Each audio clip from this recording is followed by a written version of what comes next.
Boa noite! Estamos começando mais uma edição de Geopolítica, programa da TV 247 sobre relações internacionais, assuntos globais, política externa. Esse programa vai ao ar todas as terças-feiras, às 18h30, sempre com algum convidado, é um programa de entrevistas, algum convidado com conhecimentos especializados no tema abordado. Hoje vamos falar de segurança internacional, de defesa, de questões estratégicas na América do Sul. Uma América do Sul que vive um período de transformações políticas. Tivemos na década passada um processo de formação, de exercício de governos progressistas na região, com Lula e Dilma no Brasil, Kirchner, Néstor e Cristina na Argentina, Chávez na Venezuela, Evo Morales na Bolívia, Rafael Correa e várias outras experiências que tiveram uma projeção também no campo da defesa. Tivemos a formação da Unasul, nos marcos da Unasul, a formação do Conselho de Defesa Sul-Americano, que expressava um desejo, na época, de criar uma maior autonomia das forças de segurança, das forças militares da América do Sul, que há muitas décadas viviam e vivem debaixo das asas da águia estadunidense, da potência hegemônica da região. De alguns anos para cá, a direita subiu ao poder em vários países, como sabemos, e isso gera um novo quadro estratégico na região, com o aumento da influência dos Estados Unidos, tentando retomar o controle daquilo que eles consideram e chamam, inclusive, de nosso quintal, quintal deles, our backyard. É como que eles veem a região. Bom, para falar sobre esse assunto, trouxemos aqui um dos maiores especialistas no tema, o professor Dr. Héctor St-Pierre. Héctor St-Pierre, nascido na Argentina, mora no Brasil desde a década de 80, naturalizado brasileiro, é professor titular de Segurança Internacional na Unesp, a Universidade do Estado de São Paulo, no campus de Franca, da Universidade de São Paulo. Participa de vários projetos de pesquisa, grupos de estudo, um currículo dos mais extensos. Boa noite, professor Héctor, bem-vindo ao nosso programa Geopolítica. Professor, eu queria já começar, a gente tem pouco tempo, e já também dar esse toque para vocês que estão nos assistindo. Esse programa ele pode ser acessado pelo YouTube, pelo Facebook, está sendo transmitido ao vivo e estamos recebendo aqui perguntas, comentários. Então, quem quiser dirigir alguma questão aqui ao nosso entrevistado, que o faça. A participação de vocês é fundamental, é muito bem-vinda. Eu hoje, excepcionalmente, já trouxe aqui uma pergunta, do nosso entrevistado na semana passada, o professor Jorge Romano, da UFABC, meu colega na UFABC. Jorge Romano, ele pergunta o seguinte: qual é o significado do ingresso da Colômbia na OTAN? OTAN, a organização do Tratado do Atlântico Norte. Como sabemos, a Colômbia fica no Atlântico Norte, a geografia foi completamente modificada, algo meio surreal, mas o fato é que a Colômbia está entrando na OTAN, consolidando uma aliança muito forte das forças conservadoras colombianas, do governo, agora um presidente de extrema-direita na Colômbia. Professor, o que significa isso? A Colômbia, aqui na fronteira do Brasil, é um país membro da OTAN. Que implicações que isso traz para a segurança da região e do nosso país?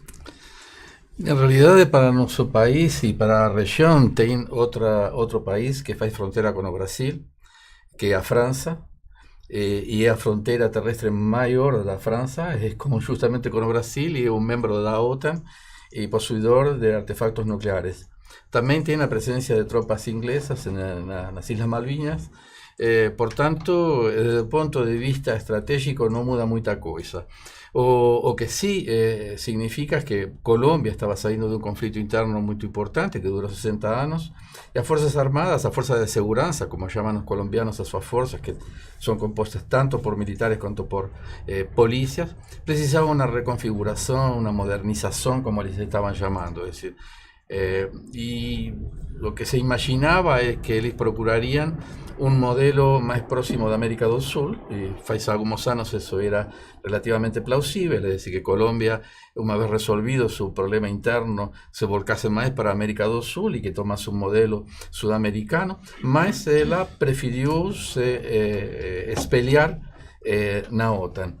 De fato, desde el punto de vista militar, è una importante forza alla OTAN, se aproximar de él sería importante para Colombia, mas significa mantener a Colombia de costas para América del Sur, es decir, si antes se mantenía de costas per su propio conflicto interno y por una consideración de América del Sur de no querer considerar a FARC como grupo terrorista, sino como un beligerante, y a Colombia se recusara a reconocer a FARC como grupo beligerante y reconocerlas apenas como delincuentes o como terroristas, eso creó un impasse. Es decir, Colombia siempre se mantiene dentro de su conflicto y América del Sur aleia el conflicto colombiano.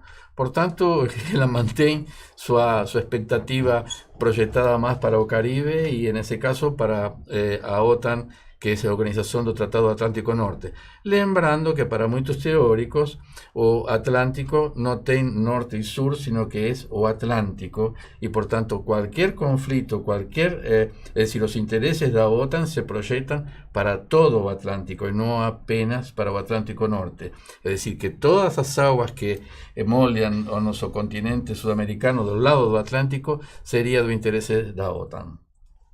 Agora, o cenário estratégico que a gente está vendo se formar aqui na região parece algo bastante preocupante, com notícias de bases militares dos Estados Unidos sendo instaladas em países, né, que não tinham esse tipo de presença estrangeira, inclusive na Argentina, né, no Chile já tem alguns anos, no Paraguai, né, o senhor lembrou, né, na Guiana Francesa, as Malvinas, né, o país do, né, Grã-Bretanha lá presente, né? E agora, recentemente, a reabertura das conversações para uma ideia antiga dos Estados Unidos, que é conseguir botar um pé na base de Alcântara, no Maranhão, né? Nós estamos sendo cercados, professor? No sé si la mudanza es tan trágica, tal vez sea más visible en este momento la situación, mas no, es decir, a pesar de como você falou en aquellas circunstancias en que determinados gobiernos ideológicamente alineados consiguieron aproximar a los países de América del Sur, crear un Consejo de Seguridad, tentar resolver los problemas sudamericanos entre sudamericanos, foi uma circunstância muito fortuita, na qual, ainda naquelas circunstâncias, tinha forças centrífugas e forças centrípetas da integração sudamericana.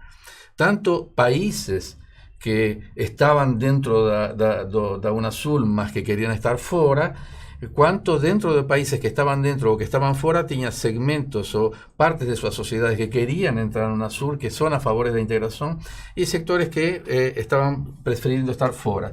De entre esas están las Fuerzas Armadas, que ainda calcadas en la Segunda Guerra Mundial, en una desconfianza entre países, que es carácter natural en las Fuerzas Armadas que tengan desconfianza de los países vecinos, es decir, se tienen Fuerzas Armadas pensando en que pueden proteger el país, es decir, esa circunstancia de esa desconfianza también llevaba esa desconfianza a propia integración, es decir, las Fuerzas Armadas funcionaban como un freio. En prácticamente todos esos países, excepto algunos países, la mayoría de los países, las Fuerzas Armadas entraban en la integración sudamericana con un freio, imaginando la posibilidad de perder la identidad de sus fuerzas o de actuar sobre un comando unificado. O que sí mudó es la circunstancia de que a China y a Rusia entraron en América del Sur vendiendo armamento y proyectando su influencia en la región. Ahí Estados Unidos desperta acorda para esa situación y se proyecta. Se proyecta por un lado a través del Comando Sur, como son las bases militares que se están proyectando, a base de operaciones conjuntas entre Colombia, Perú, Brasil y los Estados Unidos, en la base de Alcántara, en el sur de Argentina. Esas son proyecciones visibles, mas también a través de la DEA. En determinados países, los Estados Unidos prefiere una influencia a través de la DEA directamente conectado com a polícia. A DEA, é importante explicar, é a agência antidrogas, né? Sim. Do governo dos Estados Unidos. Isso mesmo. Então, no combate antidrogas, que também é um cavalo de Troia dos Estados Unidos para ingressar nos países, já que eles, com relação ao problema das drogas, têm uma única resposta, e a resposta é a guerra, levando as consecuencias que está produciendo en América Latina en general, es decir, esa cantidad de muertos que son guerras prácticamente desatadas. Digo guerra entre aspas, no son guerras, son asesinatos que se producen a través de un combate estúpido contra las drogas, que sería declarar a guerra al tráfico de drogas, lo que impide de tratarlo como un problema social, como un problema médico, como un problema cultural o que for. Es decir, eso de la década de Nixon, que fue el que primero declaró esa guerra, que se desata ese combate a través de las Fuerzas Armadas y lo que tiene como consecuencia de ese combate, por un lado, a militarización do tráfico de drogas, es decir, son petites ejércitos que están combatiendo por regiones, por distribución de drogas, y por otro lado, a corrupción das propias Fuerzas Armadas y muchas veces a presencia de tropas extranjeras como asesores militares o controlando, sea a través de la DEA, sea a través del Comando Sudeste. Es decir, eso es lo que está aconteciendo en la región. Por un lado,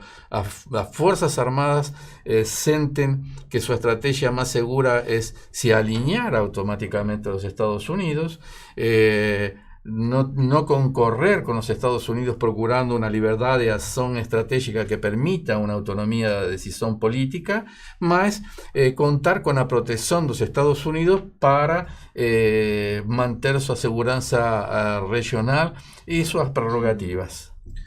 Agora, me chama muito a atenção o que está acontecendo com as Forças Armadas brasileiras. Poucos anos atrás, havia um discurso nas Forças Armadas de que nós temos que proteger as riquezas do país, né? O Atlântico foi declarado a Amazônia Azul, ou seja, considerado uma área de segurança sensível, vulnerável, né? Repleta de recursos, de riquezas, que teria que ser protegida da mesma forma, como sempre se entendeu necessária a proteção da floresta amazônica brasileira, né? Isso estava relacionado sobretudo com o pré-sal. A partir desse discurso, muitos projetos, construção de submarinos em parceria com a França, construção do submarino nuclear, reequipamento da Força Aérea Brasileira, numa perspectiva nacionalista, ou seja, soberanista, de defesa, né, do território brasileiro. E, de repente, não se fala mais nisso.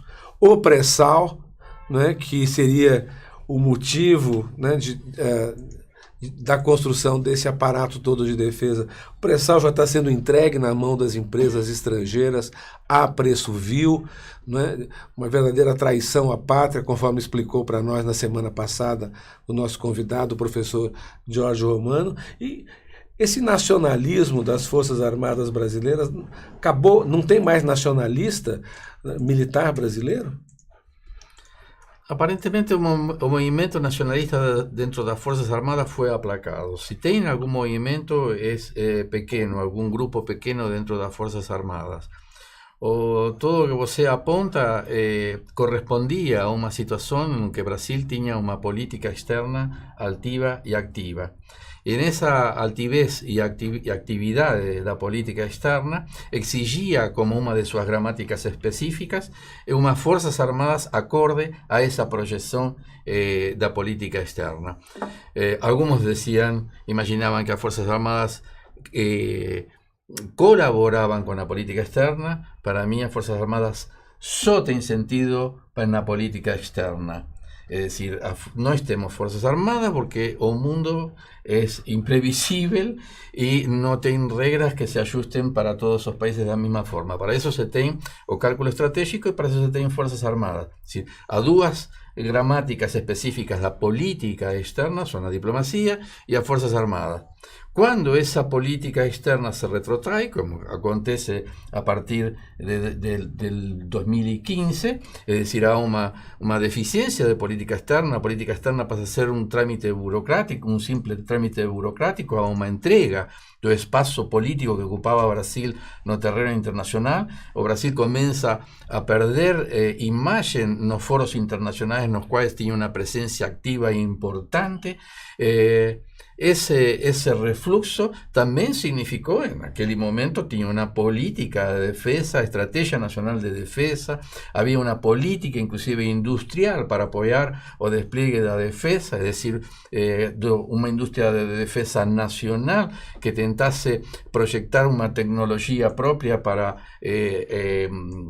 armar a nuestras fuerzas armadas con proyectos importantes, y esos proyectos importantes no son solo importantes para la defensa, es decir, son cadenas productivas que acaban resultando en pequeñas fábricas para hacer insumos de aquellas fábricas de defensa que tienen una reversión para ámbitos civiles, y son tecnologías que o Brasil se estaba apropiando. Claro, tudo isso fazia parte de uma política de desenvolvimento que foi abandonada, exatamente, nesses 2 anos de golpe. Exatamente. Eso es lo que aconteció. Y hoy, digamos, los grandes principios que reclamaban una defensa firme, como el presal, hoy ya no existe. Dice, o Brasil no va a usar sus soldados para defender los intereses da Exxon na extração de petróleo, da ESO, do que for. Eu me lembro, alguns anos atrás, a gente estava discutindo no Brasil, você lembra, professor, quando os Estados Unidos resolveram reativar a 4ª Frota. E havia toda uma preocupação, os Estados Unidos colocando ali uma frota específica para o Atlântico Sul, que poderia ser utilizada, inclusive numa situação limite, para controlar nossas riquezas. Agora, hoje em dia eu me pergunto, para que a 4ª Frota dos Estados Unidos, se eles já têm a Rede Globo, né? Se eles já têm o Sérgio Moro, já têm o Temer, né? Então, realmente é uma reversão, né, de cenário bastante preocupante. Bom, eu lembro que a reativação da 4ª Frota foi coincidente com a criação do Conselho de Defesa Sudamericano. Meio que uma resposta, né? Eu não sei se uma resposta, em realidade tem várias hipóteses, entre elas as riquezas na costa sudafricana, as próprias riquezas das costas brasileiras, o presal, etc., mas também porque o Atlântico Sur pode ser um cenário de conflitos no futuro. Se estamos falando de geoestratégia, é decir, pelo Atlântico Sur passa boa quantidade do comércio chinês. Y el comercio chinés lo que está preocupando a los Estados Unidos en este momento. Entonces, toda esa reestructuración, toda esa militarización de la región por parte de los Estados Unidos, no sé si obedece a un medo que les tengan dos arrebatos soberanistas que pueda tener a región, ya que todos los países tienen su moro, todos los países tienen su red de globo, y todos los países, digamos, de América del Sur tienen controlado esa situación con lo que se llama a guerra híbrida, o esa guerra que utiliza medios de comunicación, interferencias extranjeras y todo eso. Yo estoy imaginando un escenario un poco más ampliado, es decir, Atlántico Sur como un escenario estratégico de un conflicto de grandes potencias. Envolvendo a China, né? E nesse cenário a gente não pode deixar de olhar o que está acontecendo com a Venezuela, né? Os Estados Unidos têm sinalizado, aliás, com uma insistência, não passa mais do que 2 meses, algum alto dirigente dos Estados Unidos volta a mencionar a ideia de uma, entre aspas, solução militar para o conflito com a Venezuela, e também está muito claro que os Estados Unidos não estão dispostos a se envolver diretamente, né, numa intervenção armada na Venezuela, mas preferem mobilizar, terceirizar o combate à Venezuela com países da região, especialmente a Colômbia, e é muito clara também a tentativa de envolver o Brasil nesse processo. Professor, o senhor acredita que a situação militar pode ir no rumo de uma escalada que leve a um conflito internacional, por exemplo, com a intervenção de tropas militares e paramilitares da Colômbia em apoio a algum tipo de movimento contrário ao governo da Venezuela? Eu acredito que não. Há uma aposta em uma guerra econômica que já vem desatando faz muito tempo e em um desgaste do governo venezuelano. Pode existir ameaças, também pode existir influências dentro das próprias forças venezolanas, tentando dividir, tentando conseguir sectores que se separam. Eu duvido que Colômbia tenha condições estratégicas, tem condições militares, sí, de enfrentar a Venezuela con bastantes posibilidades de éxito pela capacidad militar que tiene a Colombia. Mas entrar en una guerra con Venezuela significa reavivar sus conflictos internos. Es decir, tem circunstancias con o ELN que ainda no fueron resolvidas, o ELN ainda está en pé de guerra.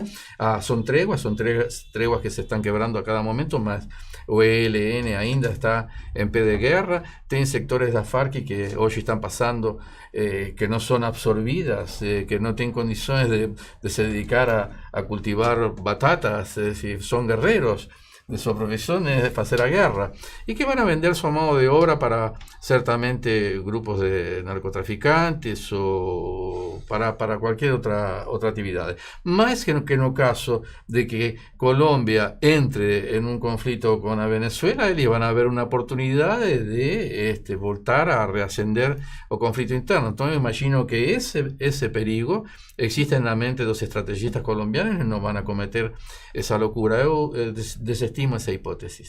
Sim, que seria algo gravíssimo, porque se existe algo na América do Sul de positivo na história das relações internacionais sul-americanas no século XX, começo do século XXI, é a relativa paz. O último conflito internacional de grandes proporções que nós tivemos na América do Sul foi a Guerra do Chaco, entre a Bolívia e o Paraguai. Depois, claro, houve outros conflitos, uma pequena guerra entre o Equador e o Peru, mas nada de tanta gravidade, né? O que contrasta muito a nossa região com outras partes do mundo, como o Oriente Médio, certas regiões da África, sem falar na Europa, que é uma história de milênios de guerra. Aí, nesse sentido, tem aqui uma pergunta da nossa telespectadora Margarida Schwenk, né? Ela diz o seguinte: poderíamos entender que o imperialismo americano está para o mundo, assim como o vírus da AIDS, exaurindo o seu hospedeiro até matá-lo? Né? Ou seja, o que eu entendi dessa pergunta, né, a postura dos Estados Unidos, que é de um total descompromisso com a paz, com o bem-estar, com o desenvolvimento. Quer dizer, eles já mostraram em outros lugares que eles não têm a mínima preocupação com a sobrevivência dos países, né? Quer dizer, resolveram derrubar o governo da Síria, provocaram uma guerra civil, provocou mais de 300 mil mortos, né? Os Estados Unidos não conseguiram, mas destruíram a Síria, antes destruíram o Iraque, destruíram o Afeganistão, destruíram a Líbia, destruíram a Iugoslávia, e eles podem perfeitamente agir da mesma forma em relação à América do Sul. Poderiam. Desde que inclusive a própria morte do hospedeiro, Margaret, pode dar benefícios. Hoje a guerra também é um negócio, es decir, para Estados Unidos es más económico, inclusive políticamente más viable, tercerizar empresas privadas para las guerras o movilizar sus propios terroristas para sus guerras, para sus intereses, que o perigo de ver sus ciudadanos voltar en sacos plásticos, que implican un problema político de una gravedad a veces más difícil de controlar. Sí tiene empresas que se dedican a tercerizar los intereses norteamericanos en la región, es decir, a hacer guerra. Porque la guerra es un negocio, no solo un negocio para aquella empresa que está en terreno operando, es decir, cada soldado que está en terreno operando son 100 que están en la retaguarda, 100 personas en toda la estructura burocrática de transporte, de logística, para tener un soldado en tierra combatiendo. Bueno, eso da mucho dinero, no apenas para aquella empresa, sino para la empresa que fornece o armamento, que son pocas empresas en el mundo que fornecen todos los armamentos. Por eso ese desenvolvimiento tecnológico que a veces se pretende en los países para conseguir autonomía, significa comprar armamento de aquellos pocos que venden ese armamento. Mas cuando venden un armamento, o armamento no estamos hablando de un fusil, de una pistola, estamos hablando de estructuras de armamento, armamentos muy complejos que significan organización militar y organización social con relación a esos armamentos. Esos armamentos ven con doctrinas de empleo, con doctrinas filosóficas de la guerra. Es decir, son material bélico para determinadas guerras que por lo tanto hacen con que las Fuerzas Armadas se entrenen para esas determinadas guerras. Quiero decir que aquel instrumento que debería fornecer autonomía, a libertad de acción estratégica, que permitiría a libertad de decisión, acaba comprometiendo a. Es decir, cuanto más yo desenvolvo tecnología, más comprometo mi decisión. Y cuando estoy hablando de decisión, no es meramente una decisión estratégica no combate, una decisión na guerra. Una decisión para quién voy a vender mi soja. Porque aquel que me vende o armamento va a me decir, você no puede vender esa soja para aquel que es meu inimigo. Es decir, él va a decidir para quién estoy vendiendo todo lo que yo puedo vender y todo lo que yo puedo comprar. Es decir, cuando mi decisión está tolida porque no tengo libertad estratégica para defender esa decisión, o como decía Morino, como decía Jobim, poder decir no, cuando a un país ya no consigue decir no, perdió toda la condición de defender sus intereses y su soberanía. Agora, professor, tem uma questão que me parece bastante um dilema, né, na América do Sul, porque historicamente os nossos países sempre foram subordinados aos Estados Unidos, estrategicamente, ao longo do século XX, mas essa posição subalterna da região foi acompanhada por uma relação econômica também de uma presença predominante dos interesses dos Estados Unidos. Hoje, nós temos uma mudança. O nosso principal parceiro comercial é cada vez mais a China, que está em conflito geopolítico com os Estados Unidos, né? Nós temos negócios, vendemos a nossa soja e outros produtos cada vez mais para a China, produtos de outros países da região, cada país tem a sua soja, né? Mas o vínculo militar e estratégico continua com os Estados Unidos. Então, estrategicamente, nós estamos num campo, mas economicamente os nossos vínculos são cada vez maiores com a China, numa situação em que os Estados Unidos parecem ter cada vez menos a oferecer para nós de benefícios, né? De acesso ao mercado cada vez mais fechado, né? Investimentos produtivos também não tem, como já houve no passado. Ao contrário, os chineses nos abrem as portas, mas a opção dos nossos militares continua sendo com os Estados Unidos. Não lhe parece contraditório? Hay una estructura jerárquica en el mundo, es decir, ese mundo que nosotros consideramos como anárquico, en realidad no es tan anárquico, es una definición en función de la dependencia gerada por esos países, es decir, a países que tienen condiciones de influenciar a política internacional y a países que apenas pueden tener una política externa. Y algunos de esos países que apenas pueden tener una política externa no se manifiestan, es decir, no ejercen esa política externa. Y esa política externa es definida básicamente por los grupos de intereses. Es decir, en el caso o agronegocio, que es un grupo de intereses, él procura su vector que possa definir sus intereses en el mundo internacional, es decir, colocar sus productos no mercado. Estratégicamente, como insisto, o armamento é definido por 3 ou 4 empresas internacionais. E não só isso, sino que tem países que definen a polarización do mundo. En este momento, es decir, después de lo que se llamó, mal llamado, a monopolaridade, un momento de monopolaridade, hoje as capas más profundas da estrutura da segurança internacional, es decir, que son las grandes potencias, comienzan a se mover, y ahí encontramos en las capas telúricas más profundas da segurança internacional os Estados Unidos, a China e a Rússia. E a Rússia, justamente a pergunta que eu queria fazer, tem até a ver aqui com a pergunta do Manuel Pinheiro, ele fala não da Rússia, mas fala da Turquia, né? Ele menciona uma aproximação estratégica entre a Venezuela e a Turquia, o que poderia servir de dissuasório, dificultar os planos dos Estados Unidos de uma intervenção na Venezuela. Eu mencionaria as relações militares que a Venezuela tem com a Rússia.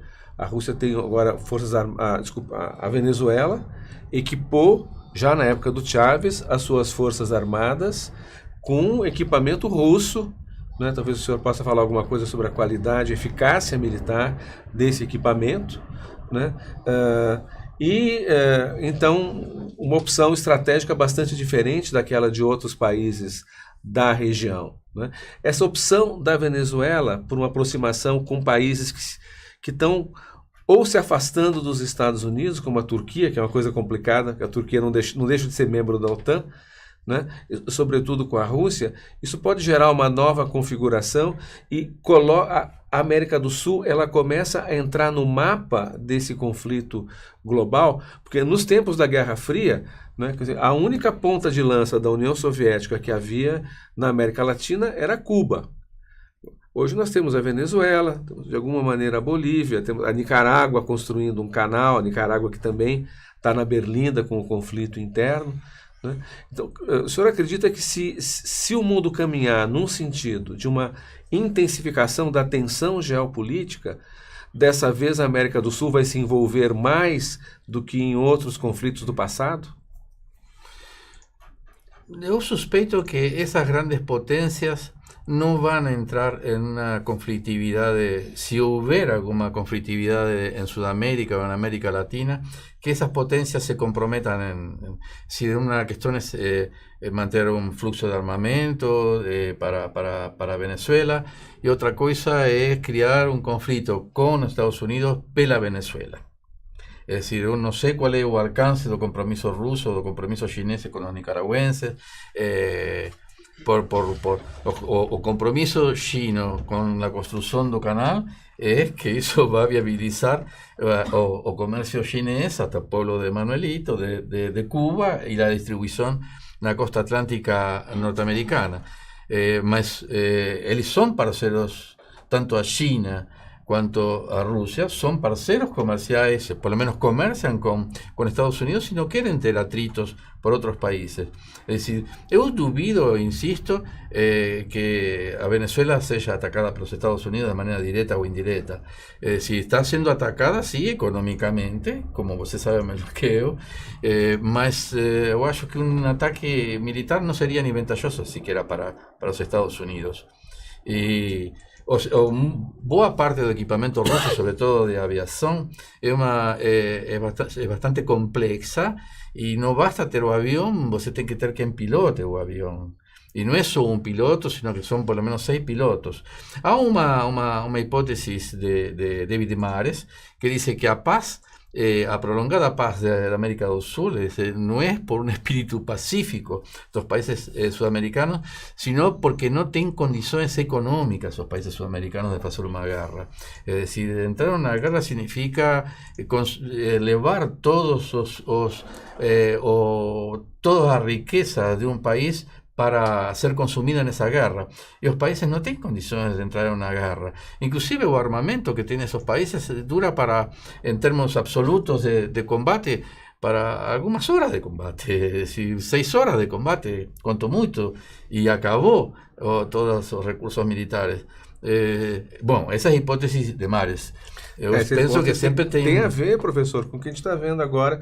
A gente veio de um período de alguns anos, projetos mirabolantes para as Forças Armadas Brasileiras, o Gripen, pedi para o senhor comentar a história do Gripen, o avião, né, o caça sueco, mas com equipamento americano, né, o submarino, né, e navios, etc. E se falava disso até pouco tempo atrás, e na prática, o que nós estamos vendo? Uma intervenção policial das Forças Armadas Brasileiras no Rio de Janeiro, a pretexto de combater o narcotráfico, voltando para aquilo que parecia ser o projeto que os Estados Unidos tinham para as Forças Armadas dos nossos países, delas se aterem às tarefas internas de segurança doméstica, de combate ao crime, né, se afastando do plano global. Né? Para combater o narcotráfico, supostamente, não precisa ter um submarino nuclear, não é? Aliás, a Embraer, né? A Embraer agora controlada pela Boeing, que implicações que isso tem para a segurança brasileira? Tem uma implicação de maneira direta no desenvolvimento tecnológico nacional, é dizer, a entrega dessas empresas, por exemplo, para Boeing, inclusive Boeing aparentemente no pretende contratar los técnicos de Embraer. Eso no porque no precise de esos técnicos, sino porque no quiere que esos técnicos permanezcan en las proximidades del desenvolvimiento tecnológico, porque la idea es que Brasil no tenga desenvolvimiento tecnológico. Y hay una aposta nacional para no tener desenvolvimiento tecnológico ni científico. Ahí están nuestras universidades como están. Es visible que no hay interés. Y no hay interés de que el pueblo piense un poco como lo que está aconteciendo nacionalmente y lo que estamos perdiendo.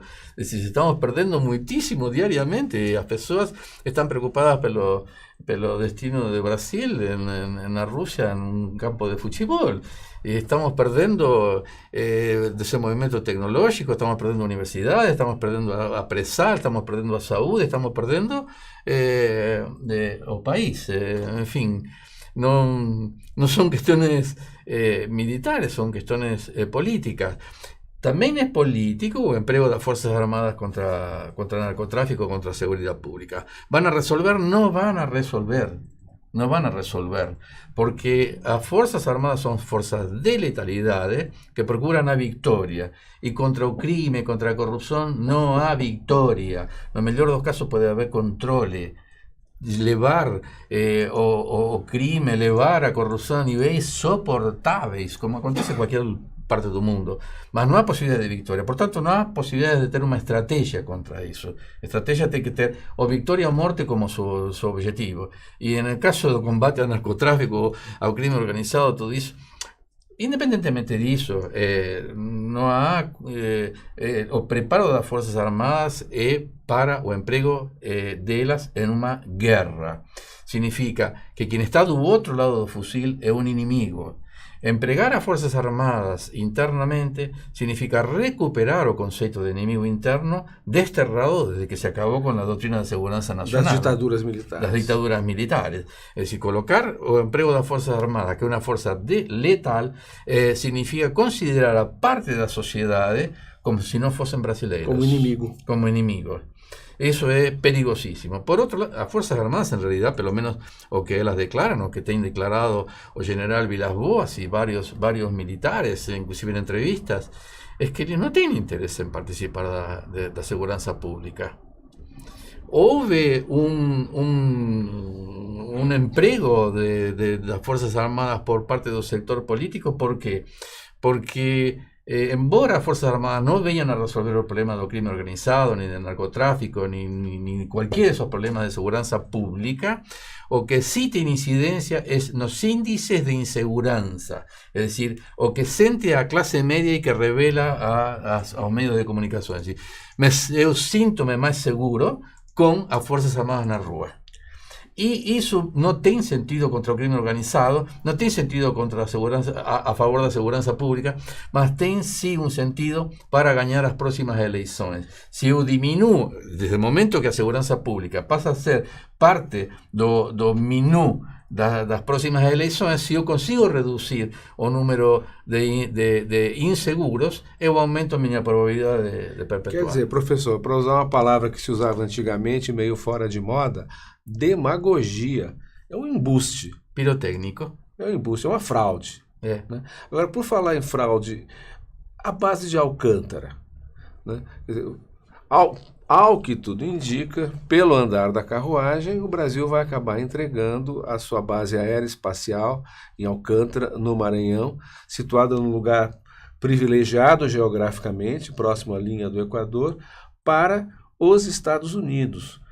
Como o senhor encara esse precedente? Porque nós, com tudo que aconteceu na nossa história, essas décadas todas, a história do século XX, o único momento em que o Brasil teve bases militares estrangeiras no nosso território foi durante a Segunda Guerra Mundial, né, quando o Brasil cedeu território no Rio Grande do Norte, no contexto da Segunda Guerra, para que os Estados Unidos pudessem mandar tropas para o norte da África para combater o nazismo, que era nosso inimigo comum, como aliados na Segunda Guerra. Terminou a Segunda Guerra, os norte-americanos fizeram as malas, empacotaram tudo e foram embora. Né? Agora eles voltam para Alcântara, inclusive, eu vou ter que terminar com essa pergunta, que nós já estamos próximos do final do programa.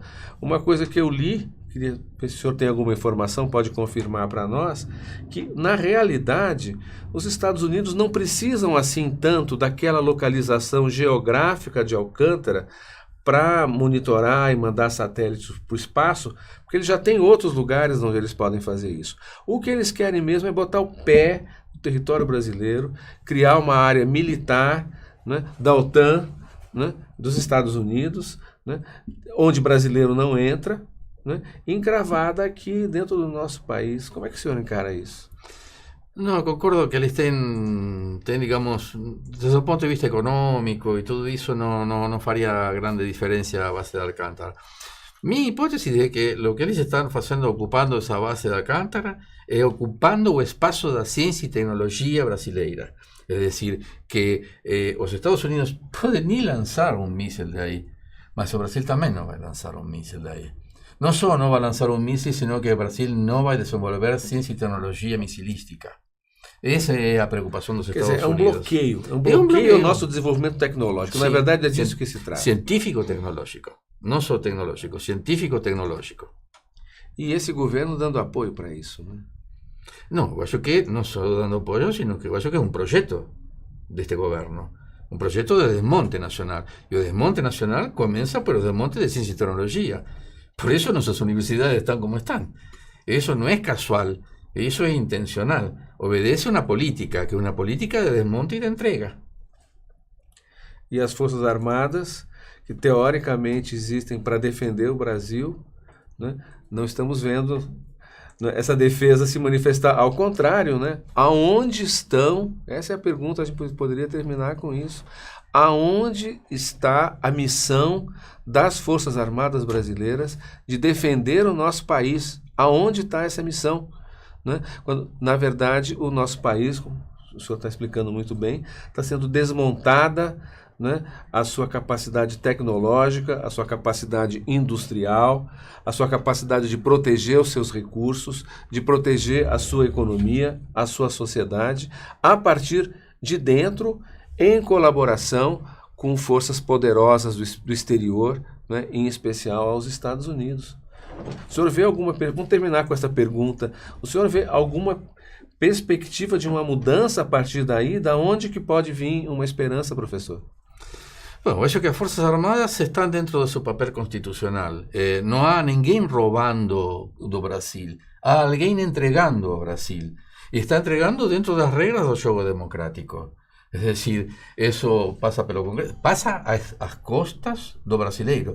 Porque o brasileiro está olhando a Rede Globo.